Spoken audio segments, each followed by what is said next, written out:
Hoje trago para vocês um vídeo de suma importância. Eu quero falar a respeito de união estável. Quero falar a respeito das leis da união estável, do embasamento jurídico. Quero falar também a respeito dos direitos que assistem aos companheiros. Quero falar também a respeito do nome das partes. Qual o tratamento que as partes recebem. Quero falar a respeito de alimentos, quero falar a respeito de herança. A respeito de direito sucessório que existe na união estável.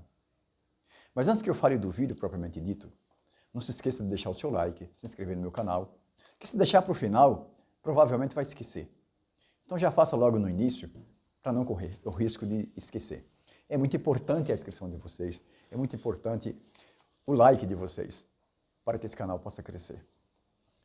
Eu trago inicialmente a lição da professora Maria Helena Diniz a respeito de união estável, que diz o seguinte: no direito civil e no direito constitucional, a união estável entre homem e mulher, que revela a intenção de vida em comum, tem aparência de casamento e é reconhecida pela Carta Magna como entidade familiar.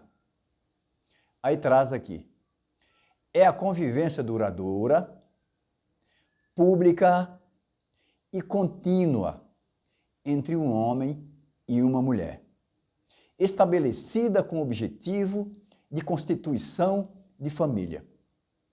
Veja, esses requisitos da união estável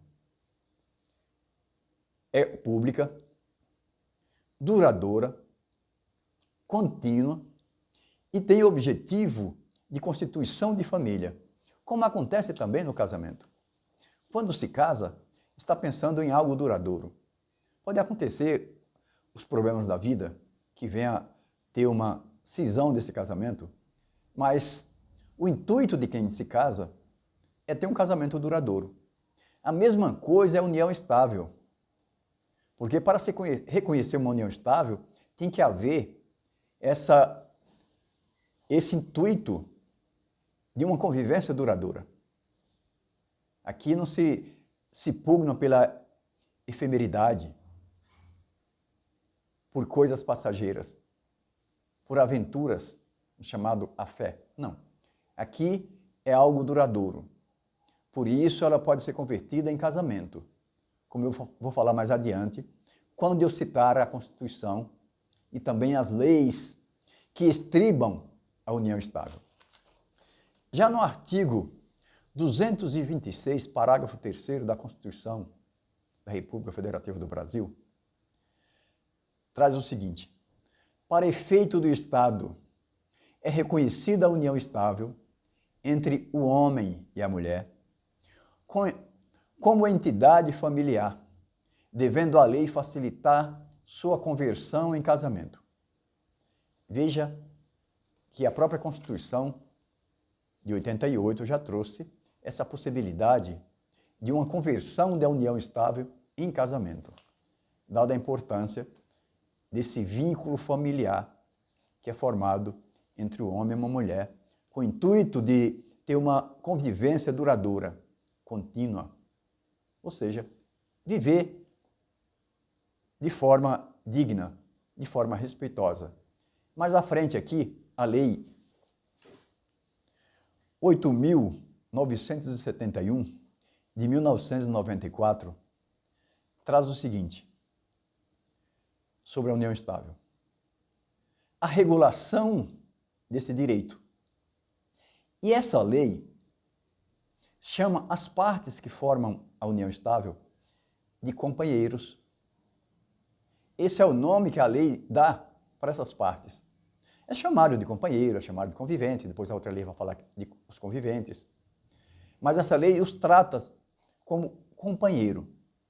E diz o seguinte: reconhece o direito do companheiro ou da companheira, que deve ser solteiro, ou separado judicialmente, ou divorciado, ou viúvo, para poder formar essa sociedade, essa modalidade de sociedade de união estável. Mas essa lei, ela se preocupa muito mais com o direito sucessório e o direito a alimentos entre os companheiros. Ou seja, aquele direito de herança, no caso do falecimento de um dos companheiros, como também o direito de uma pensão, tanto por morte como uma pensão, no caso de uma separação da união estável, de uma dissolução da união estável entre os companheiros. Aquele que necessitar de alimentos, é claro que preenchendo os requisitos, pode pedir também alimentos para o outro. Não importa se seja o homem ou seja a mulher, que necessite dos alimentos. Veja que forma um vínculo como se fosse o casamento. Depois veio a Lei 9.278, de 1996. Essa lei veio regulamentar o artigo 226, parágrafo 3º da Constituição Federal, e reconhece como entidade familiar a convivência duradoura, pública e contínua entre o homem e uma mulher, estabelecida com o objetivo de constituição familiar. Essa lei, além de trazer esses requisitos, para essa convivência tem que ter uma união duradoura, pública e contínua, ela traz também alguns requisitos que devem permear o relacionamento na união estável. No artigo 2º dessa lei, traz os direitos dos conviventes. Essa lei já não fala companheiros, essa lei já fala conviventes. Ou seja, tanto o companheiro como o convivente está certo se tratar dessa forma. Porque as duas leis, elas se complementam. E essas leis não foram revogadas. Aí essa lei traz o seguinte. Primeiro, no inciso 1º, ela diz: respeito e consideração mútuo. Ou seja, não há uma união estável sem um respeito e uma consideração mútua. No segundo, ela traz assistência moral e recíproca. Ou seja, um deve assistir ao outro. Vê a reciprocidade que a lei traz. No terceiro, traz guarda, sustento e educação dos filhos comuns. Tudo aqui é a mesma coisa que acontece no casamento. Mas aí veio o Código Civil, reformado em 2002, que traz no seu artigo 1723, que diz o seguinte: é reconhecida a entidade familiar, a união estável entre o homem e a mulher, configurada na convivência pública contínua e duradoura, e estabelecida com o objetivo de constituição de família. Veja que tanto a Constituição Federal, no seu artigo 226, parágrafo 3º, como as duas leis e o Código Civil, atribui essa forma de união estável. Mas todos eles tratam entre o homem e uma mulher, que seja pública, essa união estável, que seja contínua, que seja duradoura e com o intuito de constituir família. Ou seja, não é nada aqui efêmero. Porque o próprio Código Civil, muito embora alguns juristas tinham comentado anteriormente, antes do Código Civil, quando surgiram essas duas leis, que aquela terminologia que se usava com a palavra concubinato era preconceituosa. E essas duas leis vieram trazer a união estável, para tirar aquela pecha daquela palavra concubinato. Mas aí veio o Código Civil de 2002 e constituiu também o concubinato. Diferenciou uma coisa da outra. O concubinato são aquelas pessoas que se juntam e que não têm requisitos para o casamento. Já a união estável, as pessoas são livres para o casamento. Tanto é que a própria Constituição diz que pode converter a união estável no casamento.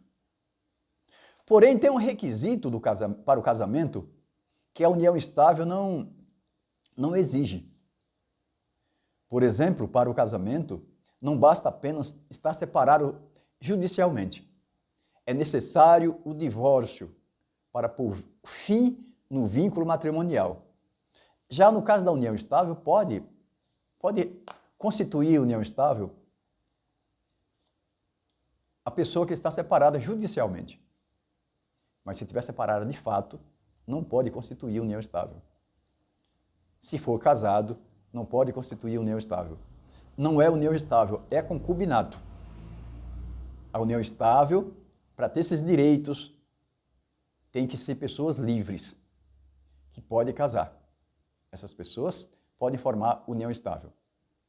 Por quê? A união estável, muito ao contrário do que muita gente imagina, tem muita gente que forma uma sociedade de fato e fala que formou uma união estável. Para se declarar uma união estável, só por meio de um documento público feito em cartório. Porque quando se faz um documento em cartório, aí sim é uma união estável, reconhecida em cartório. Quando não está reconhecida em cartório, há apenas uma sociedade de fato entre o casal, que parece a união estável, mas precisa da legalização do documento feito em cartório. Por isso a lei permite a conversão da união estável no casamento. A união estável, importante falar para vocês, que a união estável, ela tem praticamente o status de um casamento da comunhão parcial de bens, em relação a direitos patrimoniais. Quando há uma separação de dissolução de união estável, uma dissolução de união estável, aqueles bens que foram constituídos na constância da união estável é dividido meio pelo meio entre o casal, entre os companheiros ou conviventes, como melhor entender. Mas aqueles bens que foram trazidos por um dos companheiros, esse bem não se comunica. No caso de uma separação da união estável, de uma dissolução. Mas no caso de um falecimento de um dos companheiros, esse bem particular, o sobrevivente tem direito de concorrer como herdeiro, inclusive concorrer com os filhos. E se não tiver filho, diz a lei, que esse bem passa diretamente para o companheiro vivo. É claro que vai precisar também de um inventário, como acontece no casamento. Eu estou falando a respeito de direito sucessório. Muito embora o Código Civil não entenda dessa forma, mas essas duas leis que eu mencionei para vocês, essas duas leis, elas não foram revogadas pelo Código Civil, por um simples motivo. O Código Civil é uma lei geral. E essas duas leis, a Lei 8.971 de 94 e a Lei 9.278 de 96, essas duas leis são leis especiais. E lei geral não revoga a lei especial. Para ser revogadas essas duas leis aqui, só por meio de uma outra lei especial. Por que é uma lei especial? Porque é uma lei que trata de um só assunto, de um só tema. Como acontece com o Código de Defesa do Consumidor, como acontece com o Estatuto da Cidade, como acontece também com o Estatuto da Criança e do Adolescente. São leis especiais que tratam de um tema. Já o Código Civil, ele trata de vários temas. Ele cuida de família, ele cuida do direito civil, ele cuida do direito comercial, contratos. Por isso, ela é uma norma geral. E por isso, essas leis são as leis especiais, porque são especiais para aquele assunto. E elas não podem ser revogadas pelo Código Civil. Isso aqui é importante também para aluno de direito, ou algum advogado que milita na área, que não tem conhecimento a respeito dessas duas leis, que fica só com o Código Civil. E pode trazer prejuízo ao seu cliente a respeito. Porque as leis estão em vigor ainda. Elas não foram revogadas. E são aplicadas. Mas aí o que acontece? No caso dos bens. Tem aqui um inconveniente em relação à união estável e o casamento. É a respeito justamente de como se constitui os bens. Como se define o patrimônio. Porque no casamento pode ser feito um pacto antinupcial e você que vai decidir a respeito do regime de bens que vocês vão adotar no casamento. Você pode adotar o regime a separação total, você pode adotar o regime de comunhão universal, que os bens pertencem a todos os bens, até os bens herdados pertencem aos casais, aos cônjuges. No de separação total, os bens de cada um pertencem a ele, não se comunicam com a morte, se comunica apenas os acréscimos. E na união estável não tem esse regime de separação de bens ou de comunhão de bens. Porém, tem um projeto que está na Câmara dos Deputados que traz possibilidade, se aprovado for e sancionado, traz possibilidade também dos companheiros que estão no regime de união estável formular que forma de regime quer a sua união estável. Junto ao cartório, vai ser feita uma declaração, se essa lei for aprovada, e os companheiros, eles podem opinar por regime, se quer um regime total, se quer um regime de separação, se quer um regime parcial.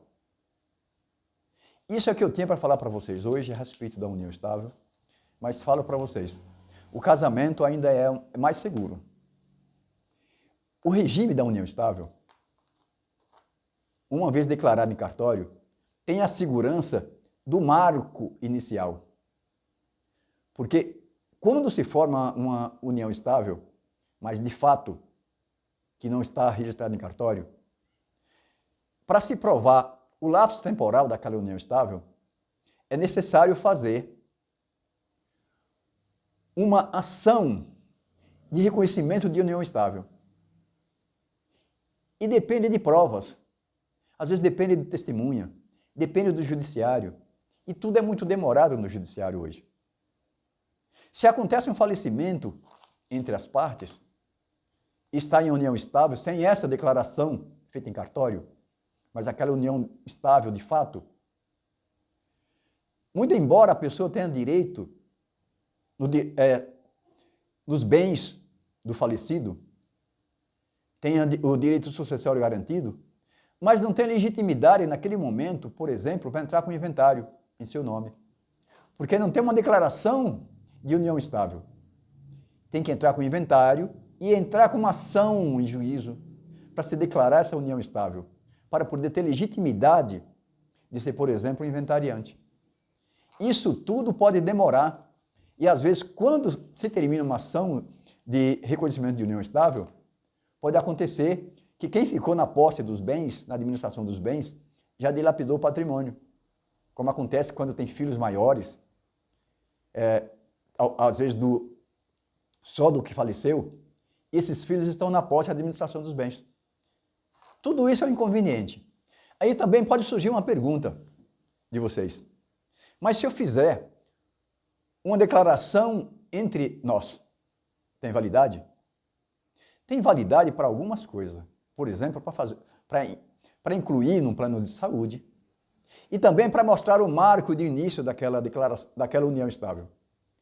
Mas, para muitos efeitos, não tem validade. Porque a lei diz que tem que ser um documento público feito em cartório. Por isso tomem cuidado, preserve o seu direito, procure sempre um advogado. Se está em união estável, sem uma declaração dessa união estável, procure sempre um advogado da área de família, de sua confiança, que conheça da matéria, para que faça um planejamento para você e veja a melhor forma para constituir essa união estável e levar a cartório para registrar essa escritura de união estável. Por hoje é só e fique com Deus. Até o próximo vídeo.